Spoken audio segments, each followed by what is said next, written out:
Hey guys! Oh my goodness, it's been a while since I filmed a video.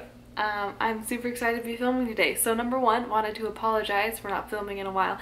Number two, I apologize for the sweatshirt. It says Disney Vacation Club member. I'm not a club member, just bought the sweatshirt. But I just really felt like being comfortable right now. I just got home from school and I honestly didn't feel like being super cute. But anyways, so yes, today I did start makeup. However, our kits did not come, but it's okay because they came later on in the day and we're gonna get them tomorrow. I work tomorrow evening, so I'm hopefully gonna be able to put up that video as soon as I can about my makeup kit. But right now I figured that we could just talk about my next 2 weeks in core, so you can know what happens the third and fourth week, because I know some people are going to be starting school soon, so I definitely want to let you guys know what happens in core, because let's all be honest, we have no clue what's happening when we sign up. So okay, my third and fourth week was my color and cutting week. That's usually how they have it set up, just depending on like when your kids come in, how your teacher has stuff arranged, but that's just how mine was set up. So for my third week, basically what it was a lot of color theory and it was a lot of hands-on. The way my teacher set it up was in the mornings we would have just take theory, we would take notes, and then the afternoons after lunch we would come back and we would do hands-on practicing what we had learned and what we had taken notes on that day. The first couple days there were a little bit more theory because you have to talk about formulation, developers, the color wheel. Oh, hold on. Sorry about that. My friend from school is calling me asking me about our honors packet. Okay, so anyways, like I was saying, the first couple of days it's going to be a lot more theory based because I have like notes written over here because there's so much. So like if I look, like I'm sorry, like I'm not distracted, I'm like looking at my notes. So there's just like so much that goes into color and color theory. Like I was saying, there's formulation, developers, the color wheel. We had to talk about all of that. You actually like make a color wheel out of like red, yellow, and blue colors. You make all the different primary and secondary colors. That was really stressful for me. And then like you talk about all the different color systems. So let's see, what do I have? Paul Mitchell the color XG, PM Shines XG, the 3 different types of lighteners that we have. You take notes and like how to apply each and every one of those. What I'm gonna say is that when you're taking those notes, like they're gonna read, it's gonna be like apply to clean dry hair, take a standard 4 segment with a natural part, blah blah, whatever it is, like write it word for word, because on your practical test you're gonna have to like state that back to your learning leader. So on your practical, the way they did at my school, like I'm telling you the way they did it, I don't know, some schools might be different. I'm assuming the practical test will be the same, who knows. So like I'm just telling you what I did. We just did standard 4 segments, which was just down the middle, and then like so 2 panels here, 2 panels there, and we did 4 different color applications, and we had to tell them 4 different ones. So like there's, besides like just virgin color applications, there's also like retouches. So you know, you might learn how to like fully lighten the hair, but then you also have to learn like the retouch for it. I mean, to be quite honest guys, all of them are pretty much the same sectioning. Just pay attention to the section size. Is it 1/4 or 1/8? If you're taking horizontal or vertical sections, applying to or through the ends, and for the lighteners, the developing time. When you get it all written down on paper, just go kind of highlight through and say, okay, what are the things that stand out to me? What are the important facts that separate it from this other thing? And those are things you're going to remember, and those are the things you want to make sure you emphasize on your test. So as far as like using color in core, you're not going to be using any sort of chemicals. To be quite honest, it's just kind of wasteful because you don't really know what you're doing, and there's no reason to waste product like that. What we used was cholesterol, which is basically just like a really good conditioning treatment, and it kind of looks like mayonnaise, but the consistency of it was really nice because like when you were doing foiling, we learned a horizontal weave and diagonal slice or vertical slice. We used vertical slice. When we learned those 2 like foiling techniques, it was stayed on the foiling, which was super nice. Yes, so you do foiling, so highlights. You do a horizontal weave, which is one that kind of has like a weird sectioning, and then I think it was vertical slice, to be quite honest. I don't remember because we learned the second one in protege, vertical slice. But foiling, it's super awesome. What I would definitely suggest is to practice locking.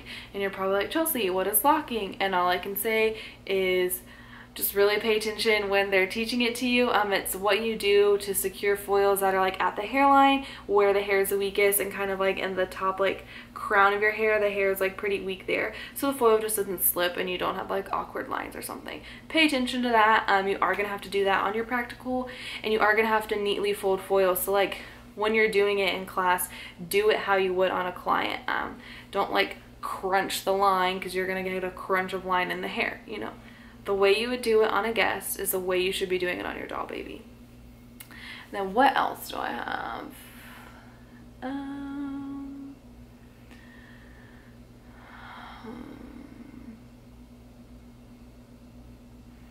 So yeah, basically I just kind of like wrote some tips down, stuff that like I would have wanted people to tell me, and basically stuff that I've already said.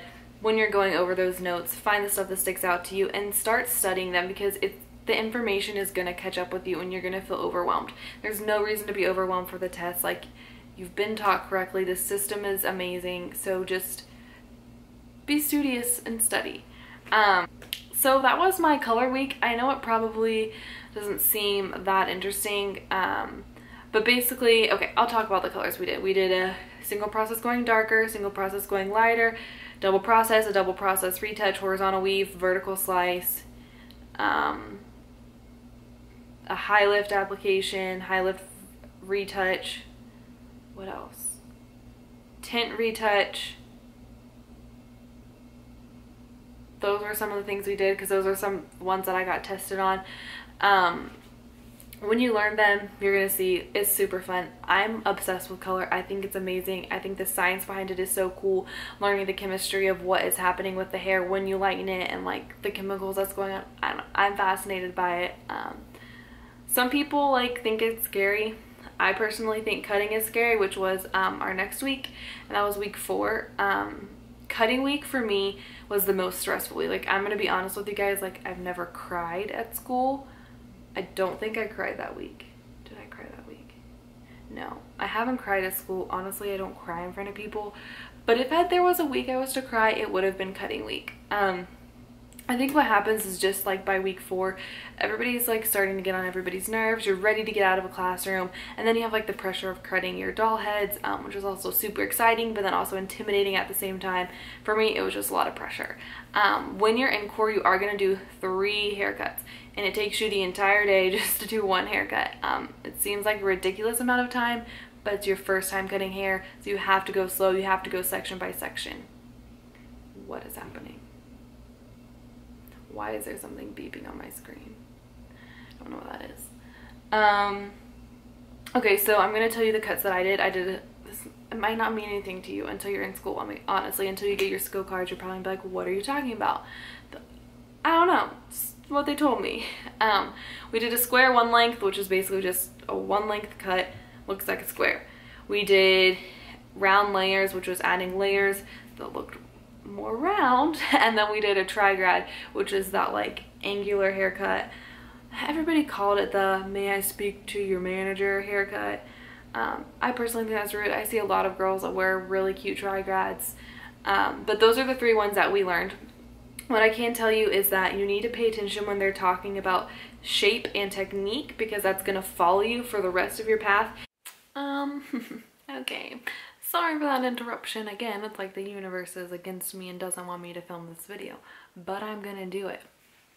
Okay, don't I don't honestly remember what I was saying. I know I was talking about cutting week, and I think I was just talking about how stressful it is. Okay, yeah, I remember. I was saying when they're talking about geometric shape and technique, pay attention. What they mean by geometric shape is the shape in which you stand when you're doing haircuts. So if you're doing a square, you stand in a square. If you're doing a circle, you stand in a circle around your guest. Pay attention to that. Also the technique. When they're saying technique, they're meaning how you hold the hair when you cut it. Paul Mitchell uses 3. Okay, it's in comb, where you comb the hair and you cut palm to palm, where you like cut like this. You can go down or you can cut up. So like you get the idea. And then overhand, which is this, where you like pull the hair up and cut this way. But you don't cut with these fingers. Also, that's what I was gonna say. When you cut, okay, like when you cut and you have your hands in this, you put your ring finger and your thumb, the only thing that should move is your thumb. So like what I sit and practice and do it at home is like I extend my arm and like I just like move my thumb up and down and make sure that the top of my hand isn't moving. And like if you do that while you're holding your scissors, just extend your arm and just like, no, so you don't, just the thumb. You're gonna build up this muscle right here. I don't know, it probably like goes on top of your arm, your forearm, and that's really gonna be what helps improve. You like cut this way, you can cut backhand, which is like, I can't get it, but it's where you go like that. And then you also cut up. So like my teacher is really awesome, and you know, like the Spice Girls, like, oh, tell me what you want, what you really, really want. I'll tell you what I want, what I really, really want. I want it, I want it, I want it. Okay, we danced to that song and we were like 1, 2, 1, 2, 1, 2, practicing holding our scissors right and doing the cutting thing. It was fun because we were dancing. That's honestly how I remember it. Attention, like it sounds so stupid, but pay attention to what they're saying. What I found is that a lot of people at my school think that they know what they're talking about just because they've done hair a certain way at home. But this is my theory. You're paying a lot of money to go to this school. There's amazing hairstylists and cosmetologists that have graduated from Paul Mitchell schools and have learned this system. So like my theory is why would you not want to follow the way you're being taught? If like there's amazing people like Robert Cromines, and why would you not want to follow the way that they've been taught? Yeah, have they adapted along the way? Have they found new ways that work for them? Of course, you're going to when you move on. It's a part of your journey. But when they were in school, they learned a certain way and they did it that way. So sometimes it might get frustrating, like trust me, I get it. You're like, why do we have to do it this way? It's stupid. Okay, just listen to them. Do it the way you're taught. I promise you it's going to work out for your best interest. Like, you're just going to be amazing. So that was really it for cutting and color week. It's really hard to explain what we did because you start picking up a lot of the lingo, and I just really want you guys to be able to learn that from your teachers and how they teach it to you. If you have any questions, of course, I will answer them in the comments below. Even if it's not like talking about core, cutting and color week, if it's about kits or makeup or where I'm at, or if you're about to start school or whatever like that, just leave it down below. I like love talking to you guys. Like that's why I'm making these videos, is because I had no clue what I was jumping into. Yeah, so leave a comment down there. Like this video if you enjoyed it and it was helpful for you, and then if you want to like stay tuned with my journey, you can subscribe. Like there's like a little button somewhere. I'm gonna be posting a lot more videos soon. I'm super sorry I wasn't able to get up my makeup kit. Listen, I am looking forward to getting it tomorrow too.